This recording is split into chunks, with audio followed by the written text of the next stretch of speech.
isang bilao yung ilang piraso lang. Tingnan nyo naman tong lalaki na to. Ito talaga, yung laki. Parang singkamas.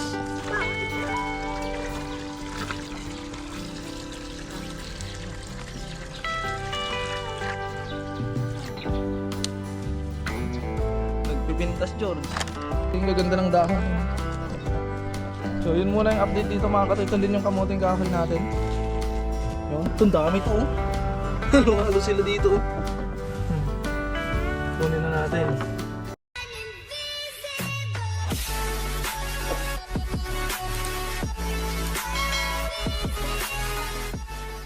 So what is up mga katunying? Good morning po sa ating lahat. At nandito na po tayo mga katunying. Nakabalik na po tayo ng Taiwan. Tignan nyo naman mga katunying.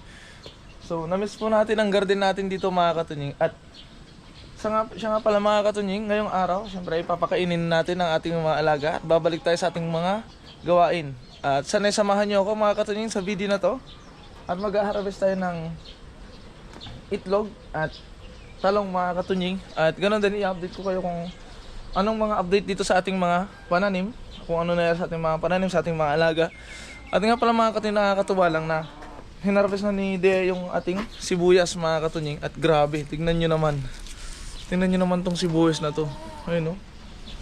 Ang lalaki mga katunying. Ito pa o. Ayun o. So halos, ano mga katunying, isang bilao yung ilang piraso lang. Tignan nyo naman tong lalaki na to. Ito talaga, ang laki. Parang singkamas. Ayun o. Solid. So magpapakain tayo ng ating mga alaga ngayon mga katunying. Tapos papakainin din natin yung mga alaga natin na nandito. Dahil malapit na silang pakawalan. At the same time, mag-harvest tayo. Kaya tara mga katunying, simulan na natin. Dahil ngayong araw ay meron tayong pasok sa trabaho. Dadalhin na natin to. Ang ating cellphone dadalhin natin dahil tingin na natin ang oras. Hindi pa rin okay yung aking boses sa mga katunying. So yung strawberry natin dito mga katunying, namatay. Ayun, namatay na yung strawberry natin. So palitan na lang natin yung mga katunying. Kasi syempre wala naman tayong magagawa dahil hindi natin hawak ang panahon. So nung nakaraan kasi mga katunying is isang linggong ulan ng ulan dito sa Taiwan. Kaya marami sa mga pananim natin ang nalagas. At the same time dito sa loob mga katunying ng greenhouse, meron tayo ditong mani. Ayun o. May mani mga katunying. Tapos lettuce. Tingnan nyo naman yung pipino natin mga katunying. Yung pipino natin, tatanggalan natin ng sangasa. Yan. Tatanggalin natin yan para hindi makalat mga katunying. At may bunga na siya o. Ayun o. Tingnan nyo naman mga katunying, may bunga na. Ayun pa sila o. Yan. Baluktot to o. Yan sila, ang daming bunga mga katunying. So nilagay natin to dito sa loob. Itong pipino natin. Dahil kapag sa labas itong mga katunying, masisira. So nasubukan ko na to kasi mga katunying. Kaya dito ko na lang siya nilagay. Imagine nung umalis tayo mga katunying is ang liit pa nito, tapos ngayon ito na, namumunga na siya mga katunying. Ang ganda ng dahon. Ay, nasipa ko yung ano. Hi, good morning. So ngayon mga katunying, open na natin yung ating tubig dito para makapag-umpisa na tayo dun sa kabila. Dahil mag-harvest tayo ng itlog ngayon.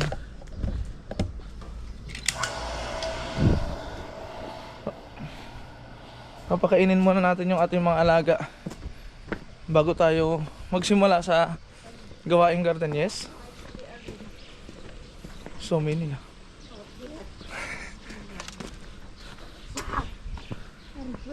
Yan na. Isa bantar. I give food first na. So magpapakain muna tayo ng ating mga alaga bago tayo mag-harvest. So update sa mga mangga natin mga katunying. Ano? Uy. Ba't yung pato galing doon? Yung pato galing dito. Mga nang itlog to.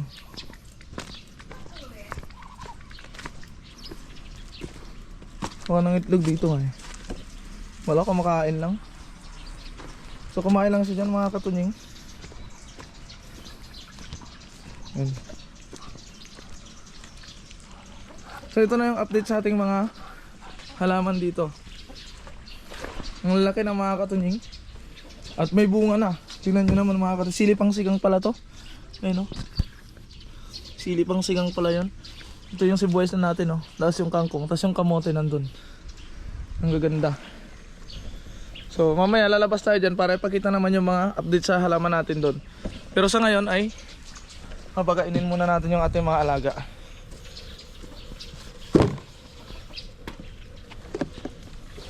So meron tayong kasama ngayon si Dea. Ayun, no? Thank you so much kay Dea dahil palagi siyang nandyan mga katunying. So ilalagay ko muna tong ano nila, kanin nila dito sa balde natin. Okay.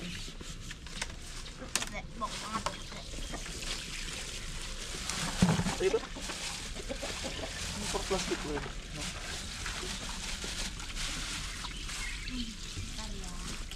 Tapos lalagyan natin ng darak.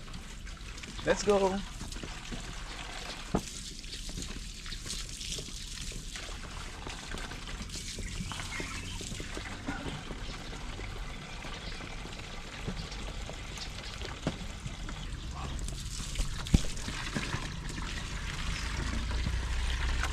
Bre, lalagyan na natin ng tubig.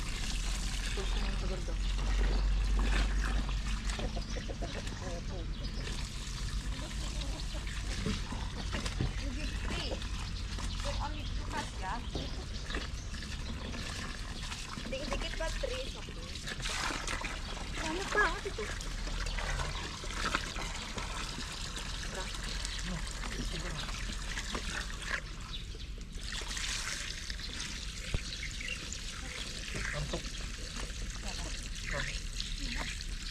So ilalagay na natin itong mga katunying.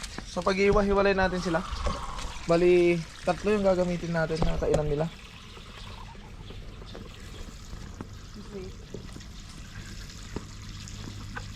Oh, shit.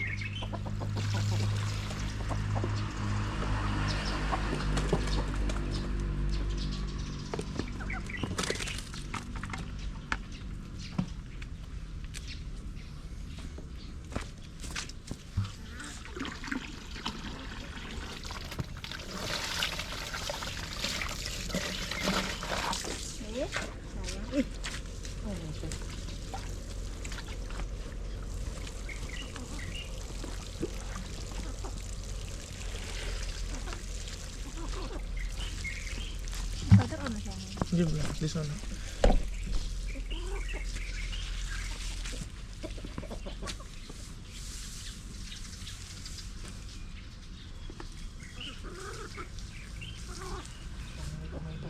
So yung mga katunex natin. So yung mga katunex natin, yung mga manok naman natin dito, lalaki na nila mga katunex. Grabe. Sandi nugo. Santap lang. Yeah. Bali, ano pala mga katunying? Binilang ko pa sila ng isang sakong pagkain. So, kapag naubos nila to mga katunying, itong nandito, pag naubos nila yan, pakakawalan na natin sila.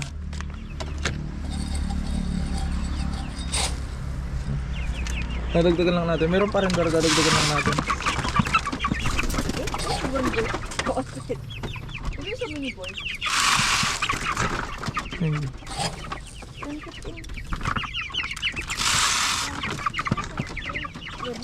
What? Yan. Lalagyan na nila oh. Full.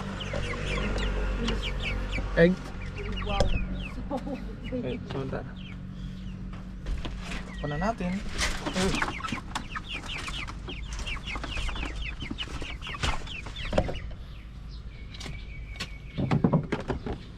So tara na mga katunying, harvest na tayo ng talong. Ay, yung papaya pala natin mga katunying, kailangan na natin tanggalan ng takip. Pero siyempre bago natin yung tanggalan, ito na yung papaya natin oh. Maghahanap muna tayo ng ipapalibot natin dyan. So tingnan muna natin mga katunying. Mga bukas. Siyempre limitado yung oras natin. Kaya kailangan nating i-budget. So unahin nating mag-harvest mga katunying. Pasensya na kayo dahil yung boses ko ganito na lang talaga. Ganito pa rin talaga. Nalabas tayo.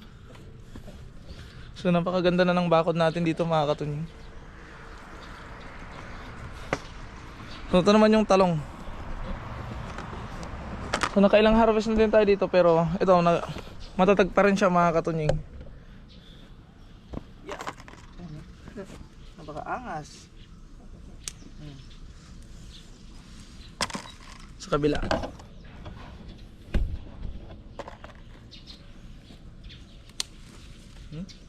Nagpipintas George. So kailangan na naman nating i-pruning tong talong natin. Dahil masyado na namang malago mga katunying.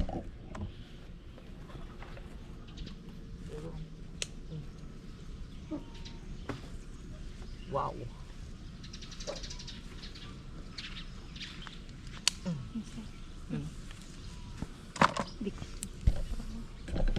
Ito pa. Get na. Mati? Apa? Angka? May mati.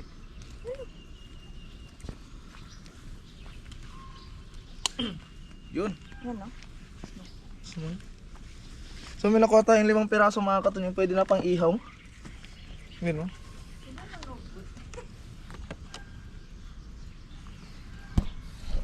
So update ko lang kayo sa mga nandito sa garden natin. Sa ngayon mga katunying, sitaw natin maganda na. Ayun na sila oh. Ang tataas na mga katunying, very good.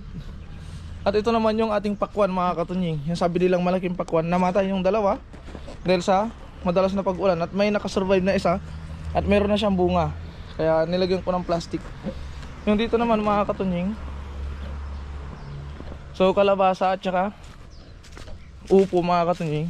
So 2 kalabasa buhay pa, at saka yung 3 upo buhay pa. So okay naman na sila mga katunying, gaganda ng dahon eh, no? So yun muna yung update dito mga katunying. Ito din yung kamuting kahoy natin. Yun. So ngayon mga katunying, next natin ay gagawa tayo. Mag-harvest tayo ng itlog. Itlog ng pato mga katunying. Tan. Makakapasok kaya tayo dun? So tiklopin natin tong ano mga katunying. Tripod natin, papasukin natin yan. I will go inside. Maybe so many lamok. For what? Papasukin natin tong kuta nila mga katunying. Yeah. Halos di lang ako magkasya. Kasi dun sa dulo yung ano. Yun, kunin natin. Bagong itlog lang to, kintab oh. Pero iwan natin, kunin natin tong malaki syempre. So nakaisa na tayo. Yeah. Meron no? Itong dami to oh. Halo-halo sila dito oh. Kunin na natin. 2. Nakadalaan tayo. 2 3 4 5 6 7 8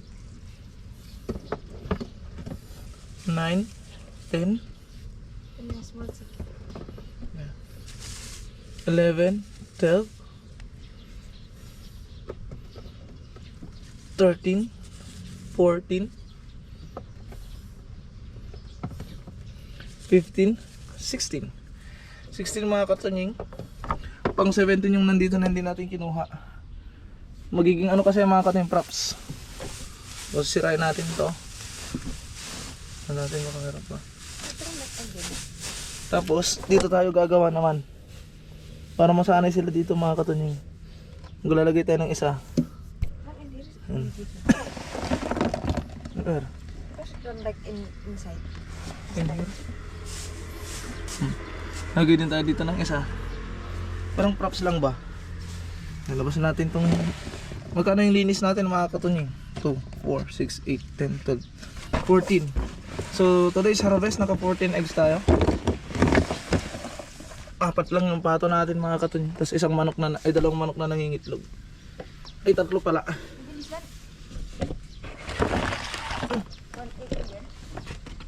Well. Ah! Well.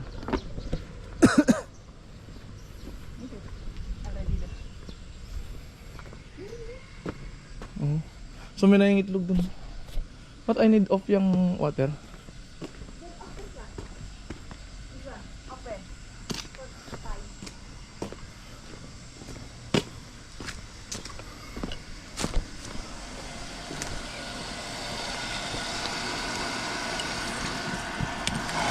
Ang ginagawa mo dyan? Ha? May tlogan ka na dun ah. Nahiya siya. Grabe, ang daming bunga to ngayon oh. Ang daming bunga nito ngayon. Ayan.